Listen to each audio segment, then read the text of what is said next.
soon. May the grace of the Lord be with all God's people. Amen.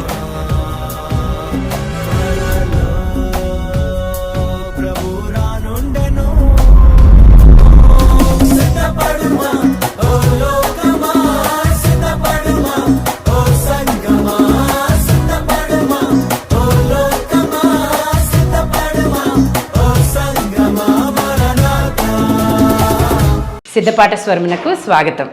ఎలా ఉన్నారు? బాగున్నారా? ప్రతిరోజు కూడా వాక్యం ధ్యానిస్తూ ప్రార్థన చేసుకుంటూ మీ ఆత్మీయ జీవితాన్ని కాపాడుకుంటూ ఉన్నారా? మంచిది. రండి, మనం కూడా కొంత వాక్యాన్ని ఈరోజు ధ్యానిస్తూ మన ఆత్మీయ ఎదుగుదల కొరకు ప్రయాసపడదాము. మూలవాక్యంగా మనం ఈరోజు యెషయా 55:8 వాక్యాన్ని చదువుకొని ప్రార్థన చేసుకుని వాక్య ధ్యానంలోనికి వెళదాము. నా తలంపులు మీ తలంపుల వంటివి కావు, మీ త్రోవలు నా త్రోవల వంటివి కావు. ఇదే యెహోవా వాక్కు. ఆకాశములు భూమికి పైన ఎంత ఎత్తుగా ఉన్నవో మీ మార్గముల కంటే నా మార్గములు, మీ తలంపుల కంటే నా తలంపులు అంత ఎత్తుగా ఉన్నవి. ప్రార్థన చేసుకుందాం. సర్వాధికారి అయిన మా ప్రియ పరలోకపు తండ్రి, ఈ ఉదయకాల సమయంలో ఇటు పరిచర్య నాకు అనుగ్రహించినందుకు మీకు కృతజ్ఞతాస్తుతులు చెల్లించుకుంటున్నాను. ప్రభువా దేవా, వినువారి ప్రతి ఒక్కరికి కూడా నాయన ఈ వాక్యము నాయన సారవంతమైన హృదయాలుగా ఉండి ఫలభరితముగా ఉన్నట్లు సహాయము చేయండి. దుష్టుడు దొంగిలించుకున్నట్లుగా మీ యొక్క కాపుదల కృపని అనుగ్రహించండి. మమ్మల్ని అందరినీ మీ వాక్యంలో భద్రపరిచి ముద్రవేయమని క్రీస్తు నామంలో అడుగుచున్నాం పరమ తండ్రి, ఆమేన్. ఇక్కడ మనం ఒక వాక్యాన్ని చదువుకుంటున్నాం కదా. నా తలంపులు మీ తలంపుల వంటివి కాదు, మీ త్రోవలు నా త్రోవల వంటివి కాదు. ఇదే యెహోవా వాక్కు. ఆకాశములు భూమికి పైన ఎంత ఎత్తుగా ఉన్నవో మీ మార్గముల కంటే నా మార్గములు, మీ తలంపుల కంటే నా తలంపులు అంత ఎత్తుగా ఉన్నవి. ఈ మాటను కనుక మనం గమనించినట్లయితే దేవుడు మనం ఆలోచించిన స్థాయి కంటే కూడా ఉన్నతమైనవి మన కొరకు ఆలోచించి ఉంచుతాడు.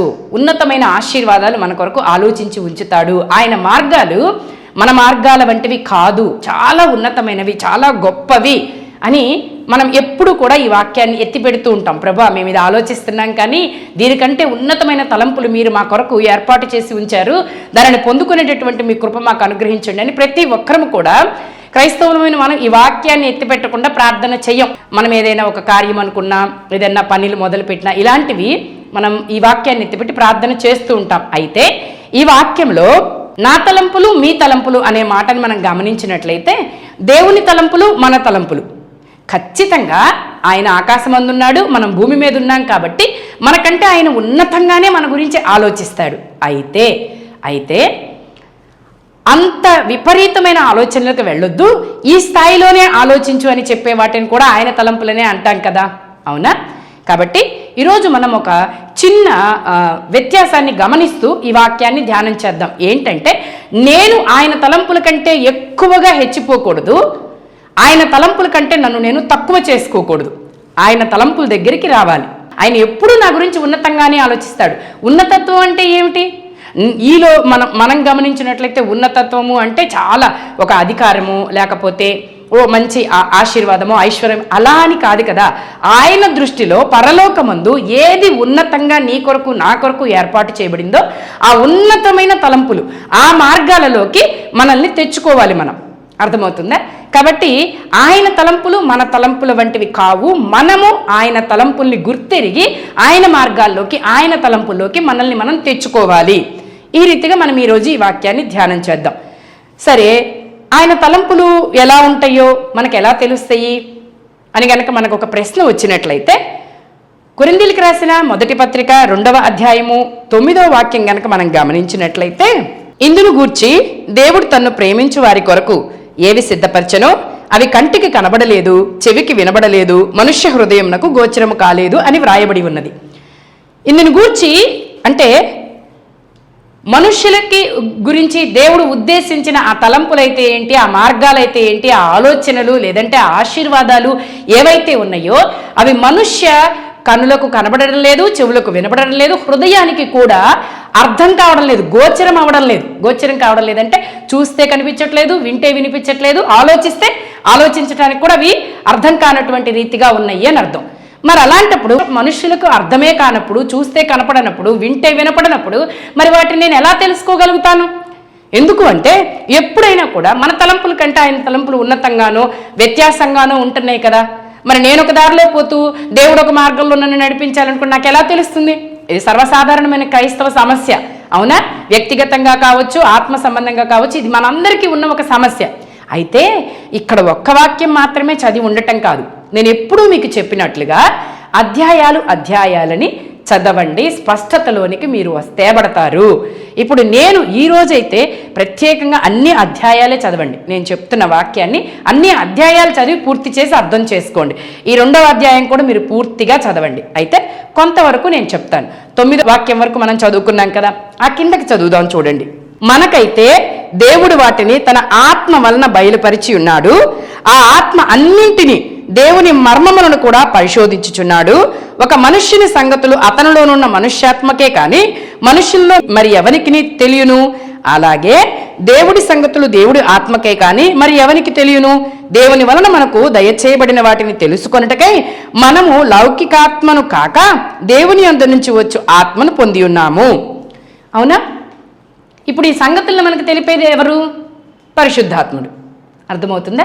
ఇక్కడ ఎంత చక్కటి ఒక వివరణ ఇస్తుందో మీరు గమనించారా? ఒక ఆలోచన కనుక మనిషి ఆలోచించాడు అనుకోండి, అంటే ఇప్పుడు ఇక్కడ నేనున్నాను లేదా మీరున్నారు, మీరేదైనా మనస్సులో కనుక ఒక ఆలోచన ఆలోచించుకున్నారనుకోండి, అది ఇంకా ఎవ్వరికీ అర్థం కాదు. ఆ మనిషిలో ఉన్న ఆత్మకు అర్థం కావలసిందే తప్పితే ఇంకెవరికీ అర్థం కాదు. అవునా? అలాగే దేవుని ఆలోచనలు లేదా దేవుని తలంపులు అర్థం కావాలంటే దేవుడు మనకు అనుగ్రహించిన పరిశుద్ధాత్ముడు చెబితే తప్పితే మనకు అర్థం కావు. ఇందుని గురించి మనం యోహాను సువార్తలో కూడా ఏం చదువుతున్నాం? నేను మిమ్మల్ని ఏమీ అనాథలుగా విడిచిపెట్టను, మీకు పరిశుద్ధాత్మను అనుగ్రహిస్తాను. ఆయన ఆదరణకర్త. ఆయన అక్కడ ఏదైతే వింటాడో తండ్రి దగ్గర అవి తీసుకొని వచ్చి మీకు విశదపరుస్తాడు, అర్థమయ్యేటట్టు వివరిస్తాడు అని మనం చదువుకుంటున్నాం కదా, మనకు అర్థమవుతుంది కదా. కాబట్టి దేవుని యొక్క తలంపులు మనకి అర్థం కావడం లేదు. అయితే నాకంటే దేవుని ఆలోచనలు ఎత్తుగా ఉంటున్నాయండి, వాటిని నేను అర్థం చేసుకొని ఎక్కలేకపోతున్నాను. లేదు అంటే నేనేమో ఎక్కడెక్కడో ఆలోచించేసుకుంటున్నాను, కానీ చూస్తేనేమో ఇవన్నీ కూడా ఒక్కటి కూడా కదలట్లేదు.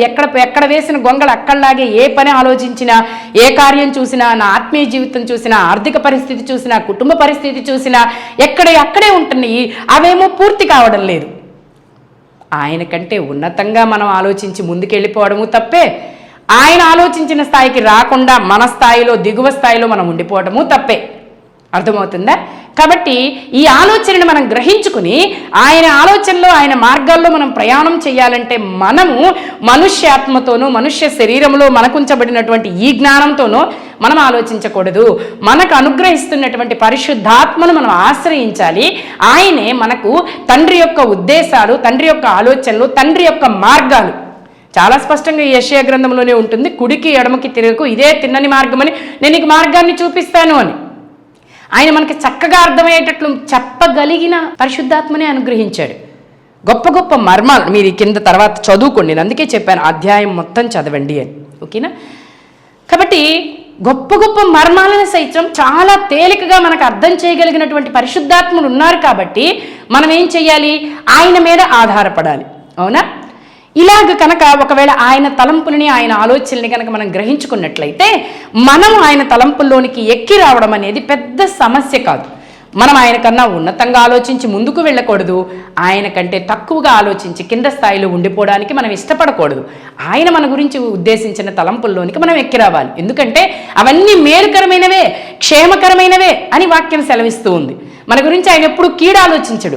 ఒకవేళ మనం జరుగుతున్న పరిస్థితులను బట్టో, మన చుట్టూ ఉన్న వాటిని బట్టో, అమ్మో దీని తర్వాత ఇంకేం జరుగుతుందో అని భయాందోళనలో కనుక నువ్వు ఉన్నట్లయితే నీ గురించి ఆలోచించిన ఆలోచనలు ఏవి కీడుకు సంబంధించినవైతే కాదు. నేను ఎంతో శ్రమ పడుతున్నానండి కానీ ఏ గుర్తింపు రావడం లేదు అని కనుక ఒకవేళ నువ్వు అనుకుంటున్నట్లయితే నిన్ను అక్కడ ఎందుకు ఉంచాడు? కీడుకైతే మాత్రం దేవుడు ఆ స్థానంలో నిన్ను ఉంచలేదు. ఆయన తలంపులు ఎప్పుడూ ఉన్నతమైనవి. అసలు ప్రభా నన్ను ఈ స్థానంలో ఎందుకు ఉంచావు? నేను ఇన్ని మాటలు పడుతున్నాను, ఇంత ఇరుకులో ఉంచబడ్డాను, ఇంత ఇబ్బందిలో ఉంచబడ్డాను, అసలు నువ్వు ఎందుకు నన్ను ఇక్కడ ఉంచావు? ఏమిటి ఈ పరిస్థితుల యొక్క అంతరార్థం ఏమిటి? మీరేం ఉద్దేశించారు అని కనుక మనం పరిశుద్ధాత్మ మీద కనుక ఆధారపడి మనం అడిగినట్లయితే తప్పక ఆయన మనకి ఆ మర్మాలన్నింటినీ ఆయన తలంపులే, తండ్రి తలంపులే మనకి బోధిస్తారు. నువ్వు ఎక్కి రావాలా, ఉన్న స్థానంలోనే ఉండాలా, అంత విపరీతమైన ఆలోచనలకు హెచ్చించుకోకుండా, నిన్ను నువ్వు హెచ్చించుకోకుండా నీ స్థాయిని నీ అదుపులోనే ఉంచుకోవాలా. ఇవి 3 కూడా మనం పరిశుద్ధాత్మ యొక్క దీనిలోనే మనం సాధించుకోగలుగుతాం. మీరు గమనించండి, ఈ వాక్యాన్ని మీరు గమనించినట్లయితే తెలుస్తుంది. పౌలు గారు విస్తారమైన పని చేస్తున్నారు. అవునా? పౌలు గారు విస్తారమైన పని చేస్తూ అపోస్తల కార్యం 16వ అధ్యాయంలో 6వ వాక్యం ఏమని చెప్తూ ఉందంటే, ఆయన ఆసియా వెళ్ళాలని అనుకుంటున్నారు. ఆసియా వెళ్ళాలని అనుకుంటున్నప్పుడు పౌలు గారు స్పష్టంగా చెప్తుంది ఏంటంటే, పరిశుద్ధాత్ముడు నన్ను ఆపేశాడు, నన్ను వెళ్ళనివ్వలేదు అని. తర్వాత దర్శనం ద్వారా మాసిదోనియాకి రండి అని చెప్తున్నాడు. ఎందుకని? ఆసియాకి పంపించటం, అక్కడ ఆసియా జనులు రక్షించబడటము, సువార్త వినవటము దేవుని చిత్తం కాదా? దేవుని ఉద్దేశం కాదా? తప్పకుండా. ఇప్పుడు ఆసియా ఖండాలన్నీ కూడా రక్షణలో ఉన్నాయి కదా. అయితే పౌలు గారు ఆ సమయంలో అక్కడికి వెళ్ళడం దేవుడి ఉద్దేశం కాదు, దేవుడి ఆలోచన కాదు. కాబట్టి ఆయన చెప్పినప్పుడు పౌలు గారు ఆ ఆత్మ ద్వారా దాన్ని గ్రహించుకొని ఆగిపోయారు. అవునా? అలా అన్నమాట. సో దేవుని ఆలోచనలు, దేవుని తలంపుల్ని కనుక మనం పరిశుద్ధాత్మ యొక్క సహాయంలో, సహవాసంలో కనుక మనం గ్రహించుకున్నట్టయితే మనల్ని మనం అత్యధికంగా హెచ్చించుకోము, మనల్ని మనం అత్యధికంగా తగ్గించుకోము. ఆయన తలంపుల్లో, ఆలోచనలో, ఆయన మార్గాల్లోనే మనం నడుస్తాం. చాలాసార్లు మన మార్గాలు వంకరమైనప్పుడు, చాలా నష్టపోయిన తర్వాత మరలా తిరిగి దేవుడి దగ్గరికి వచ్చి ప్రాధేయపడినప్పుడు ఆ మార్గాలు సరిచేయబడలేదా? సరిచేయబడ్డాయి కదా. అలా అన్నమాట. మనకి తెలియక ఒకవేళ ముందుకు వెళ్ళిపోయినా, మనం ఇంకా అర్థం కాలేదని వెనకుండిపోయినా రెండూ తప్పే. ఆయన మార్గంలోకి మనల్ని మనం తీసుకొని రావాలి. అర్థమవుతుందా? సరే, ఆత్మ ద్వారా మనకు బయలుపరచబడతాయి, మాట వాస్తవమే. మరి అవి మనలో కార్యసాధకం ఎట్లా అవుతుంది? అప్పుడు కూడా పరిశుద్ధాత్మ కృపే మనకు అవసరం. అవునా? ఎఫెసీయులకు రాసిన పత్రిక 3వ అధ్యాయం 20వ వాక్యం కనుక గమనించినట్లయితే, మనలో కార్యసాధకమైన తన శక్తి చొప్పున మనం అడుగు వాటన్నింటికంటేను, ఊహించు వాటన్నింటికంటేను అత్యధికంగా చేయగల శక్తిగల దేవునికి క్రీస్తు యేసు మూలముగా సంఘములలో తరతరములు సదాకాలం మహిమ కలుగునుగాక. మనం అడిగే వాటికంటే, ఊహించు వాటికంటే ఉన్నతంగా, అత్యధికముగా చేయగలిగిన శక్తి, సామర్థ్యం కలిగిన కార్యసాధకమైన శక్తి. ఇక్కడ చాలా స్పష్టంగా చెప్తున్నమాట. కార్యసాధకమైన తన శక్తి చొప్పున మనము ఊహించే వాటికంటే, అడుగు వాటన్నిటికంటే కూడా ఉన్నతంగా, ఉత్తమంగా దేవుడు చేస్తాడు. కాబట్టి ఆయన కార్యశక్తి మీద మనం ఆధారపడాలి. సరే, నాకు అర్థమైంది, పరిశుద్ధాత్ముడు బయలుపరిచాడు కదా అని పరిగెత్తుకుంటూ వెళ్ళిపోకూడదు. అర్థమవుతుందా? మొట్టమొదటిగా ఆయన తలంపులు, మన తలంపులు ఏ స్థాయిలో ఉన్నాయో మనం గ్రహించుకోవాలి. ఎలా గ్రహించుకోవాలి? పరిశుద్ధాత్మ మనకు బయలుపరుస్తాడు. మనుష్య ఆత్మలకు ఇవి సహజంగా అర్థమయ్యేవి కాదు. పరిశుద్ధాత్ముడు బయలుపరుస్తాడు. సరే, బయలుపరిచాడు, ఇంక వెంటనే దూకేయటం కాదు, ఇది నాకు అర్థమైపోయిందని దూకేయటం కాదు. మనలో కార్యసాధకం చేసే తన శక్తిని మనం నింపుకోవాలి. అర్థమవుతుందా? మనలో ఈ యొక్క తలంపులని కార్యసాధకంలోనికి తీసుకొని రాగలిగిన తన శక్తిని మనలో పెట్టగలిగిన దేవుని మీద మనం ఆధారపడి ఆయన కార్యసాధకమైన శక్తి చేత మనం నడిపించబడాలి. అప్పుడే ఆ మార్గాలలో మనం వర్ధిల్లుతాం.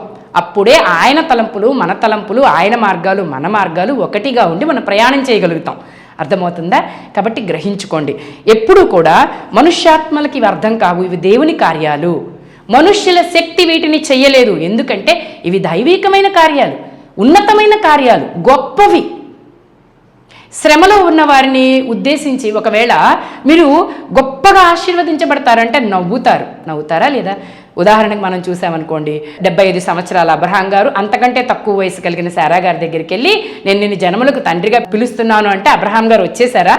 100 సంవత్సరాలకి కుమారుడు కలుగుతాడు అంటే ఎవరైనా నమ్ముతారా? అది మనుష్య శక్తి కాదు. కానీ ఈరోజు అబ్రహాం గారి ద్వారా ఆయనకి ఇవ్వబడినటువంటి ఆ యొక్క ఆశీర్వాదం ద్వారా, ఇంకా ఇంకొక మాటలో చెప్పాలంటే, అబ్రహాం గారు తనను తాను ఎలా చూసుకుంటున్నాడు? పిల్లలే లేనటువంటి, సంతు లేనటువంటి, ఇంకెవరున్నారు? మహా అయితే దేవుడు వచ్చి మాట్లాడుతుంటే ఏమంటున్నాడు? నాకున్న ఈ యొక్క ప్రధాన పాలేరు ఎవరైతే ఉన్నాడో ఎలియాజర్ తప్పితే ఎంత ఆశీర్వాదం ఉండి ఏం ఉపయోగం? ఈ ఎలియాజర్కేగా అన్నీ వెళ్ళేది అంటున్నప్పుడు కాదు, నేను నిన్ను ఆ దృష్టిలో చూడట్లేదు, నా దృష్టిలో, నా తలంపుల్లో నువ్వు జనములకు తండ్రిగా ఉన్నావు అంటున్నాడు. అవునా? ఉన్నతమైన తలంపులు అబ్రహాం గారి మీద కలిగిన తలంపు ఉన్నతమైనది. మనం కూడా ఆ దృష్టిలోకి చూసినప్పుడు హెబ్రీయులకు రాసిన పత్రికలో ఆ మాట స్పష్టంగా రాయబడుతుంది. శారా కూడా నమ్మడానికి ఎక్కడ లేనటువంటి, ఆధారమే లేనటువంటి దాని మీద తన విశ్వాసం ఉంచటాన్ని బట్టి ఆయన తలంపుల్ని గ్రహించుకొని ఆయన అనుగ్రహించిన ఆ శక్తిని తనలో తన కార్యసాధకం చేయటానికి తను అప్పగించుకోవటాన్ని బట్టి మృతతుల్యమైన శరీరంలో వాగ్దాన పుత్రుని కనగలుగుతుంది. అవునా? తర్వాత యోసేపు గారి గురించి, యాకోబు గారి గురించి కూడా మనం గమనించండి. యాకోబు చాలా స్పష్టంగా చెప్తున్నాడు, వాళ్ళందరూ గొర్రెల కాపర్లు. యోసేపు ఒక దర్శనాన్ని చూస్తున్నాడు. యోసేపు ఒక దర్శనాన్ని చూసి తీసుకొని వచ్చి తండ్రికి చెప్తున్నాడు. యాకోబు గారు మొదట గద్దించారు, కానీ తన అంతరంగంలో దాన్ని పెట్టుకున్నాడు. దాన్ని బట్టి ఏం జరుగుతుంది? రంగురంగుల వస్త్రాలని కుట్టి యోసేపుకి ధరింపచేస్తున్నాడు. గొర్రెల కాపర్లకి రంగురంగు వస్త్రాలకి సంబంధం ఏంటి? సరే, మిగిలిన 10 మంది అంటే రాహేలు ద్వారా కనిన కుమారులు కాదు. యోసేపు అంటే తను ఎంతో ప్రేమించినటువంటి రాహేలుకు పుట్టినవాడు కనుక తనను అంత విపరీతంగా ప్రేమించాడు అనుకోవచ్చు. మరి బెన్యామీను కూడా అదే రాహేలుకు కన్నది కదా. మరి బెన్యామీనుకి ఎందుకు రంగురంగుల వస్త్రాన్ని యాకోబు గారు కుట్టించి తొడగడం లేదు? గమనించండి. యాకోబు గారు యోసేపు మీద దేవుడు కలిగినటువంటి ఆలోచనని, తలంపుని గ్రహించుకోగలిగాడు. ఆ గ్రహించుకోవటాన్ని బట్టి యోసేపు కలిగిన దర్శనాలను కూడా తను అర్థం చేసుకోవటాన్ని బట్టి ఇతను పిలవడమే గొప్ప నాయకుడిగా పిలువబడుతున్నాడు, గొప్ప రాజుగా పిలువబడుతున్నాడు. దేవుడికి తలంపుల్లో యోసేపు ఉన్నతంగా ఉన్నాడు. గొర్రెల కాపరిగా మిగిలిపోవటం దేవుడికి ఇష్టం లేదు కాబట్టి ఇతను అదే స్థాయిలో చూడాలి అని అనుకున్నాడు. ఆయన తలంపులని ఈయన తలంపులతో ఏకీభవింపచేయడాన్ని బట్టి యోసేపు తన జీవితంలో ముందుకు. ఆ పరిస్థితులు ఎలా అన్నా ఉండనివ్వండి, మీరు అనుకోవచ్చు పరిస్థితులన్నీ తారుమారుగా ఉన్నప్పుడు ఎలా విశ్వసించాడు? ఇంక అది మనకు వాళ్ళే చెప్పాలి, వారి విశ్వాసం ఏంటో, వాళ్ళు ఎలా అంత ఉన్నతంగా ఆలోచించగలిగారో, అలాంటి తలంపుల్లోకి ఎక్కిరాగలిగారో, ఇక వారి ఆత్మ వారికి బయలుపరిచి ఆత్మ వారి అంతరంగంలో చేసిన ఆ కార్యసాధకమైన శక్తిని బట్టి వాళ్ళ జీవితాల్లో అవన్నీ కూడా చూడగలిగి ఆ యొక్క కార్యసాధకతలోకి తమను తాము తెచ్చుకోగలిగారు. అవునా? కాబట్టి ఆయన తలంపులు ఏంటో మనం గ్రహించుకున్నట్లయితే, ఆయన ఆత్మ మీద మనం ఆధారపడినట్లయితే, ఆయన కార్యసాధకమైన శక్తిని మనం అనుమతించినట్లయితే మనము కూడా ఆయన తలంపుల్లోనికి, ఆయన మార్గాల్లోనికి, ఆయన ఆలోచనలోనికి ఎక్కిరాగలుగుతాము. అలాగే ఉన్నతత్వాన్ని గురించి మనం ఇప్పటి వరకు మాట్లాడుకున్నాం. ఒకవేళ విపరీతమైన ఆలోచనలు కలిగిన వాళ్ళు ఉంటారు, విపరీతంగా పరిగెత్తేసి అది చేద్దాం ఇది చేద్దామని ఆలోచనలు కూడా కలిగిన వాళ్ళు ఉంటారు. అది కూడా దేవుడేమి ఇష్టపడడం లేదు. తన వరకు దేవుడు ఏర్పాటు చేసిన దానిలో మనం ఉండటానికి దేవుడు ఇష్టపడుతున్నాడు. దీన్ని పౌలు గారు చాలా స్పష్టంగా చెప్తున్నారు. ఆయన ఎన్ని పత్రికలు రాశాడు, ఎంత పరిచర్య చేశాడు, ఎన్ని సంఘాలు కట్టాడు. అన్ని సంఘాలు కడుతూ అంత చేస్తూ కూడా ఆయన ఒక మాట అంటున్నాడు. చూడండి, 2 కొరింథీయులు 10వ అధ్యాయము. ఇది కూడా మీరు అధ్యాయం మొత్తం చదవండి. నేను 1-2 వాక్యాలు మీకు చూపిస్తాను. చూడండి, 13 నుంచి చదువుదాం. మేమైతే మేరకు మించి అతిశయపడము గాని మీరున్న స్థలముల వరకును రావాలని దేవుడు మాకు కొలిచి ఇచ్చిన మేరకు లోబడి ఉండి అతిశయించుచున్నాము. మేము క్రీస్తు సువార్త ప్రకటించుచు మీ వరకును వచ్చి ఉంటిమి కనుక మీ యొద్దకు రానివారమైనట్టు మేము మీ మేర దాటి వెళ్ళుచున్న వారము కాదు. మేము మేరకు మించి ఇతరుల ప్రయాస ఫలములలో భాగస్థులమనుకొని అతిశయపడము. మీ విశ్వాసము అభివృద్ధి అయ్యున్న కొలది మాకు అనుగ్రహింపబడిన మేరలకు లోపలనే సువార్త మరి విశేషంగా వ్యాపింపజేయచ్చు. మీ ఆవలి ప్రదేశములలో కూడా సువార్త ప్రకటించున్నట్లుగా మేము మీ మూలముగా ఘనపరచబడదుమని నిరీక్షించుచున్నామే గాని మరి ఒకని మేరలో చేరి సిద్ధమై ఉన్నవి మావి అయినట్లుగా అతిశయింపఘోరము. ఈ అధ్యాయం మొత్తం మీరు గమనించండి. ఇక్కడ ఏంటంటే వీళ్ళు ఉత్తరాల్లో పౌలు గారిని గురించి తక్కువగా మాట్లాడారు. కొరింథీ సంఘంలో ఎవరో కొంతమంది. అయితే అక్కడ ఆయన చాలా స్పష్టంగా చెప్తున్నాడు, మేము విపరీతంగా ఉన్నదానికి మించి విపరీతంగా అతిశయపడిపోయి మేరలు దాటి మేము పరిగెత్తే వాళ్ళము కాదు. మరి పౌలు గారు చూసినట్టయితే తన జీవితంలో విస్తారమైన ప్రయాణం చేశాడు. విస్తారమైన ప్రయాణాలు, ఓడ ప్రయాణాలు, ఎడారుల్లో ప్రయాణాలు, ద్వీపాలలో ప్రయాణాలు, విపరీతమైన శ్రమలు, అన్ని శ్రమలు అనుభవిస్తూ అంత ప్రయాణం చేస్తున్న ఆయన కూడా మేము ఒక మేర కలిగి మాత్రమే ప్రయాణం చేస్తున్నాము. మేర అంటే సరిహద్దులు కలిగి. మేము వేరే వాళ్ళ సరిహద్దుల్లోకి వెళ్ళిపోయి మేము పరిచర్యలు చేయట్లేదు, లేదా ఎవరో ఆల్రెడీ పరిచర్య చేస్తే ఆ ప్రతిఫలం మాది అన్నట్లుగా మా మీద మేము వేసుకోవడం లేదు. మేము ఒక మేర కలిగి ఆ మేర లోపలే మా సువార్త పరిచర్యం చేస్తున్నాము అని చెబుతూ 18వ వాక్యం చూడండి. ప్రభువు మెచ్చుకొనివాడే యోగ్యుడు కానీ తన్ను తాను మెచ్చుకొనివాడు యోగ్యుడు కాదు. అంటే మనము మన పరిధులు దాటేసి ఎక్కువగా ఊహించేసుకొని మనం చేసిన కొద్ది దాన్ని బట్టి విపరీతంగా మనకి గొప్ప దొరకాలి, మమ్మల్ని హెచ్చించాలి, మమ్మల్ని ఉన్నతంగా చూడాలి అని మనల్ని దేవుడు ఉంచిన స్థాయికి మించి విపరీతంగా కూడా మనం హెచ్చిపోకూడదు. ఎవరినైనా హెచ్చించాలి అంటే అది దేవుడి పని, ఎవరినైనా మెచ్చుకోవాలి అంటే కూడా అది దేవుడి వైపే. వైపు నుంచే రావాలి మనకి. దేవుడు మెచ్చుకున్నవాడే యోగ్యుడు, మనుషులు మెచ్చుకున్నవాడు యోగ్యుడు కాదు. అవునా? మరి అలాంటప్పుడు దేవుని తలంపు నిన్ను ఏ సరిహద్దులో ఉండమంటుందో, ఎందుకు ఉన్న సరిహద్దుని కాదని వేరే విపరీతమైన దాని కొరకు ఆలోచించి విపరీతమైనవి నీ కొరకు ఎందుకు ఏర్పాటు చేసుకుంటున్నావు? దేవుని తలంపు ఏంటో అడుగు. కాదండి, నాకు చాలా ఉన్నతమైన ఆలోచనలు, ఇవన్నీ దేవుడియే కదా, నేను చెయ్యాలనుకుంటున్నవన్నీ దేవుడి కొరకే కదా అంటావేమో. దేవుని కొరకే చేయాలనుకుంటున్నావు, కానీ అవన్నీ నీ ద్వారానే జరిగించాలని దేవుడు అనుకుంటున్నాడా? గ్రహించుకోవాలిగా. ఇక్కడ మీరు ఈ అధ్యాయం మొత్తం చదివితే మీకు అర్థమవుతుంది. మేము కూడా దేవుడి ఎదుట గొప్ప గొప్ప యుద్ధాలు చేసేవాళ్ళమే, కానీ మేము ఒక సరిహద్దులో ప్రయాణం చేసే వ్యక్తులం. దేవుడు అక్కడికి వెళ్ళొద్దు అంటే అక్కడికి వెళ్ళాం. ఇప్పుడు ఇందాక మొదట నేను చెప్పాను కదా, అపోస్తల కార్యం 16వ అధ్యాయంలో 6వ వాక్యం, ఆసియాకు వెళ్ళొద్దంటే ఆగిపోయాం. అది మా సరిహద్దు కాదని దేవుడు చెప్పినప్పుడు మేము ఆగిపోయాం. ఇది నీది కాదయ్యా, నువ్వు ఇటు వెళ్ళొద్దు అంటే మేము ఆగిపోయాం. అక్కడికి మించి మేము వెళ్ళలేదు. రెండోదిగా ఆయన ఏమంటున్నాడంటే, ఎంత చక్కగా చెప్తున్నాడు చూడండి, వేరొకరి ప్రతిఫలాన్ని మా దాంట్లో వేసుకోవాలని మేము చూడట్లేదు. అవునా? అర్థం చేసుకోండి. దేవుడి తలంపు నీ ద్వారా ఈ పని చెయ్యాలి, నువ్వు చేసిన పనికి తాలూకా ప్రతిఫలమే నీ దాంట్లో వెయ్యాలి. ఆయన అది ఉన్నతంగానే ఉంది ఆయన దృష్టిలో. నీకు ఇక్కడ చూస్తుంటే అది బహుశా తక్కువ కనిపిస్తుందేమో, ఆయన నీకు తక్కువగా కనిపించిన దాని మీద కూడా ఉన్నతంగా పనిచేసేవాడు. ఇప్పుడు మనం పరలోకం వెళ్ళినప్పుడు నీ మేరకు మించి, అబ్బా నేను ఇదిగో ఇంత ఇస్తే ఇంత చేసేసావమ్మా అండు, నేను ఇచ్చినది నువ్వు నమ్మకంగా పూర్తి చేసావు, నిన్ను తక్కువ స్థాయిలో పెట్టాను, కానీ ఆ తక్కువ స్థాయిలో నిన్ను నువ్వు తగ్గించుకొని అసలు ఎలా నిన్ను నువ్వు అంత సమర్పించుకోగలిగావు? అక్కడ మెప్పు. ఆయన దగ్గర మనకి యోగ్యత. అవునా? దావీదు గారికి మందిరం కట్టొద్దు అంటున్నాడండి. అదేంటి, ఇజ్రాయేల్ సామ్రాజ్యం అంతా స్థాపించింది, ఇప్పుడు నువ్వు రక్తం చిందించిన చేతులు అంటున్నాడు దేవుడు. మరి రక్తం చిందించకుండా యుద్ధాలు ఎలా జరుగుతాయి ప్రభువా? అవునా? నువ్వు స్థాపించమన్న ఇజ్రాయేలీల సామ్రాజ్యం కొరకే నేను యుద్ధాలు చేశాను, నిజమే కదా? ఆహా, ఆయన కట్టొద్దన్నాడు, ఆయనకు ఒక ఆలోచన ఉంది, ఆ ఆలోచన ప్రకారం వెళ్ళిపోదాం అంతే. దావీదు గారు ఆ తలంపుల్ని గ్రహించుకోగలిగారు. దేవుడు ఉన్నతమైన తలంపుల్నే మన గురించి ఆలోచిస్తాడు. తక్కువగా ఉన్న, ఇప్పుడు గొర్రెల కాపరిగా ఉన్న యోసేపు గురించి, యాకోబు కుటుంబంలో నుంచి యోసేపుని తీసుకొచ్చి ఫరో సామ్రాజ్యంలో అధికారిని చేసిన, పిల్లలే లేనటువంటి సంతానమే లేనటువంటి అబ్రహాముని జనములకు తండ్రిగా చేసిన, గొర్రెల కాపరి అయిన దావీదును రాజుగా చేసిన, పరాక్రమం గల బలాఢ్యుడా అని గిద్యోనుని పిలిచిన, ఇవన్నీ ఆయన తలంపులు. వీళ్ళు తక్కువగా ఉంటే పిలిచి ఉన్నతంగా హెచ్చించాడు, కానీ అత్యధికంగా హెచ్చిపోకుండానట్లుగా కూడా మేర లోపలే మిమ్మల్ని మీరు తగ్గించుకొని ఒదిగి ఉండండి అనేది కూడా దేవుడి ఆలోచనే. అందుకు పౌలు గారు స్పష్టమైన ఒక సరిహద్దును గీస్తున్నారు. అవునా? ఇక్కడికి వెళ్ళమంటే ఇక్కడికి వెళ్ళాము, ఇక్కడికి వెళ్ళొద్దంటే ఇక్కడికి వెళ్ళలేదు, ఈ పని చేయమంటే చేసాం. దీన్ని మనకు రోమీలకు రాసిన పత్రికలో కూడా మనం ఏ అవయవమై ఉన్నామో గ్రహించుకొని ఆ అవయవం పనే చెయ్యాలి మనం. అవునా? ఆయన తలంపులు మన మీద, నువ్వు ఉన్న స్థాయిలో ఉండటమే ఆయనది ఉన్నతమైన తలంపు. ఉన్నతము అనగానే ఎక్కడో పైకి చూడటం కాదు. ఆ పైకి చూస్తే నువ్వు ఎలా చూడాలో తెలుసా? భూ సంబంధమైన నేత్రాలతో చూడకూడదు.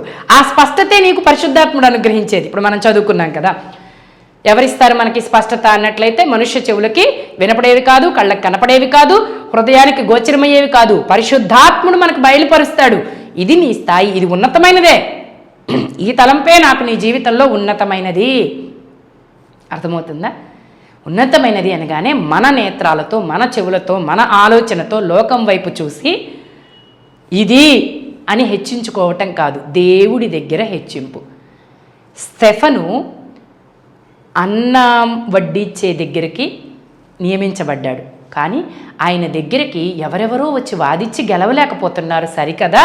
ఆయన మరణించేటప్పుడు స్పష్టంగా చెప్తున్నది ఏంటంటే, ఆయన లేచి నిలబడి ఉన్నాడు అని. ఇదేంటి? స్టెఫను కోసం యేసయ్య లేచి నిలబడ్డాడు, తండ్రి కుడిపార్శ్వమున కూర్చొని ఉంటాడని వాక్యం మనం చదువుతున్నాము, కానీ ఆయన నిలుచుని ఉండుట నేను చూస్తున్నాను అని. అక్కడ ఆయనకు ఉన్నతంగా ఉంది. పైనున్న వాటిని వెతకండి అనే మాటకు కూడా, ఈ లోకంలో మనకి ఉన్నతంగా కనిపించే వాటిని వెతకమని కాదు, పరలోకంలో ఇక్కడ నువ్వు చేసినవన్నీ కూడా అక్కడ ఉన్నతంగా ఉంటాయి. వాటి తలంపులకి తగినట్టుగా నిన్ను నువ్వు మార్చుకో. ఆయన మార్గాలు, ఆయన తలంపులు గ్రహించుకో. ఆయన మనకి స్పష్టంగా బయలుపరుస్తాడు. అవునా? అంతేకాదు కృప విషయంలో, విశ్వాసం విషయంలో, ఏ విషయంలో అయినా నీ స్థాయికి మించి వెళ్ళిపోవద్దు. కృప ఆయన ద్వారా మనకు అనుగ్రహించబడుతుంది. విపరీతమైన ప్రవర్తన అంత మంచిది కాదు. ఇది స్పష్టంగా మనం తెలుసుకోవాల్సిన ఒక విషయం. ఎఫెసీయులకు రాసిన పత్రికే గమనించండి, 4వ అధ్యాయంలో చూడండి. కూడా ఈ అధ్యాయం మొత్తం చదవండి. నేనైతే ఒక వాక్యం మీకు చూపిస్తున్నాను. ఆయన అందరిపైగా ఉన్నవాడై అందరిలోనూ వ్యాపించి అందరిలో ఉన్నాడు. అయితే మనలో ప్రతి వానికిని క్రీస్తు అనుగ్రహించు వరం యొక్క పరిమాణము చొప్పున కృప ఇవ్వబడుతుంది. ఇది మీరు మొదటగా గమనించినట్లయితే, మీరు పిలువబడిన పిలుపునకు, 3వ వాక్యం, మీరు పిలువబడిన పిలుపునకు తగినట్లుగా దీర్ఘశాంతంతో కూడిన సంపూర్ణ వినయముతోనూ సాత్వికంతోనూ నడుచుకోవాలని ప్రభువుని బట్టి నేను మిమ్మల్ని హెచ్చరిస్తున్నాను. కృప మనకు అనుగ్రహించబడుతుంది. అది కూడా ఎలాగా? పరిమాణము చొప్పున మీకు కృప అనుగ్రహించబడుతుంది. కాబట్టి మీరు పిలువబడిన పిలుపుకు కూడా ఆ కృప ఎంతవరకు ఉందో గమనించుకొని మీరు నడవాలి. నేను ఇంత పెద్దదాన్ని చూసి దూకేస్తే దేవుడి కృప అందులో నుంచి లేపేస్తుందిలే అన్నట్లు కాదు. మీరు పిలువబడిన పిలుపుని మీరు గ్రహించుకోండి. ఆయన మీ మీద కలిగిన తలంపేంటో తెలుసుకోండి. దానికి తగ్గట్టు ఆ దేవుని యొక్క వరానికి తగినట్లుగా మీకు కృప అనుగ్రహించబడుతుంది. కాబట్టి ఆ కృపలోనే మీరు పని చేయండి, అందులో మీరు వర్ధిల్లండి. ఆత్మ సంబంధమైన వరాల విషయంలో కూడా మనకి చూడండి, పరిశుద్ధాత్ముడు ఈ వరాలను మనకు అనుగ్రహిస్తూ ఉంటాడు అని మనకి కొరింథీయులకు రాసిన పత్రిక, మొదటి పత్రికలో 12వ అధ్యాయంలో ఆత్మ సంబంధమైన వరాల గురించి చెప్తున్నారు కదా. తర్వాత మీరు చదవండి. నేను ఇక్కడ ఒక వాక్యం చదువుతున్నాను, 12వ అధ్యాయం 11. ఆయనను వీటన్నిటినీ ఆ ఆత్మ ఒక్కడే తన చిత్తము చొప్పున ప్రతి వానికి ప్రత్యేకంగా పంచి ఇచ్చుచు కార్యసిద్ధి కలుగు చేయుచున్నాడు. అవునా? మనకివ్వబడిన తలాంతుని ఎలా వాడాలని గమనించాలి. మనకివ్వబడిన తలాంతులో మనం ఎలా వర్ధిల్లాలని చూడాలి. ఎందుకంటే ఆత్మ అన్నిటినీ గమనించి నువ్వు ఈ పని చేయగలవు, ఈ వరమైతే నువ్వు కార్యసాధకం చేయగలవని ఆయన శక్తి నీలో పెట్టి ఈ పని చేయమని చెప్తున్నాడు. నువ్వు ఇంకా 4 చూసి అవన్నీ కావాలని కోరుకోవద్దు. అర్థమవుతుందా? ఏదేమైనా ఆయన తలంపులు, అది నీ పనిలో అయినా, నీ ఎదుగుదలలో అయినా, నీ పిలుపులో అయినా, నిన్ను నువ్వు చూసుకుంటున్న విధానంలో అయినా, నువ్వు బలహీనంగా ఉంటే నువ్వు బలవంతుడిగా చూడొచ్చు దేవుడు. ఒకవేళ నేను ఎందుకు పనికిరానని నువ్వు అనుకోవద్దు. నువ్వు బలవంతుడిగా ఉంటే నువ్వు ఆత్మీయంగా ఎందుకు పనికిరావయ్యా, ఇంకొంచెం బలపడు అన్నట్లుగా చూస్తున్నాడేమో.